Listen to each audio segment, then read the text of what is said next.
জলে ভিজে যাওয়া খাতার পাতার মতো দিনগুলো আমার জড়িয়ে গিয়েছিল কেমন। পাতাগুলো একে অপরের গায়ে লেগেছিল এমন ভাবে যে ছাড়িয়ে নিতে পারিনি।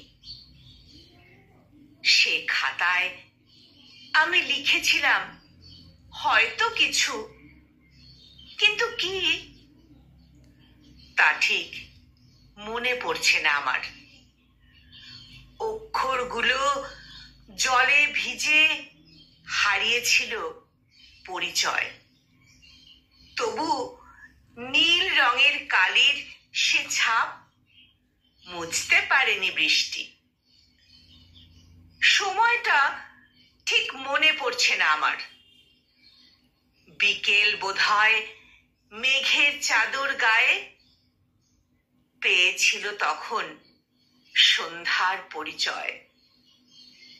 সারা দুপুর বৃষ্টি ঝরিয়ে ঝরিয়েও মেঘের দল চায়নি সেদিন বিরতি। তবুও সে বেলার অস্ত যাওয়ার ভয় ছিল যেন চোখে।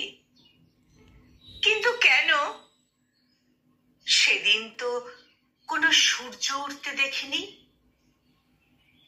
আমি তখন বসে বসে ভাবছিলাম হয়তো কারোর কথা, ডাকছিলাম কাউকে। জলের ওপর বৃষ্টি পড়ার শব্দে আকাশের শিরায় তড়িতের শিহরণে লেখা কারোর নাম খুঁজছিলাম বারবার, কিন্তু কার তা ঠিক মনে পড়ছে না আমার। আজও বৃষ্টি, আজও বৃষ্টি, সকাল থেকেই দুপুর গড়িয়ে বিকেল। মেঘলা সারা দিন, পুরনো বৃষ্টি ঝরছে অবিরাম। রাস্তার এক পাশে গড়িয়ে যাওয়া ঘোলা জলের স্রোতে জানি না কে একখানা কাগজের নৌকা ভাসিয়েছে কোথা থেকে। বর্ষাকালের আকাশে ভাসা মেঘের টুকরোর মতো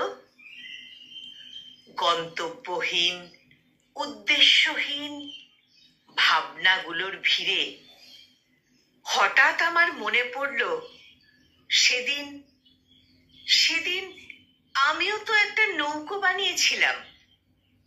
বৃষ্টি শেষে ভাসিয়েছিলাম জলে, কিন্তু কার জন্য, কার জন্য তা ঠিক মনে পড়ছে না আমার। জানি না কেন, জানি না কেন সবটা যেন মনে পড়ছে না আমার।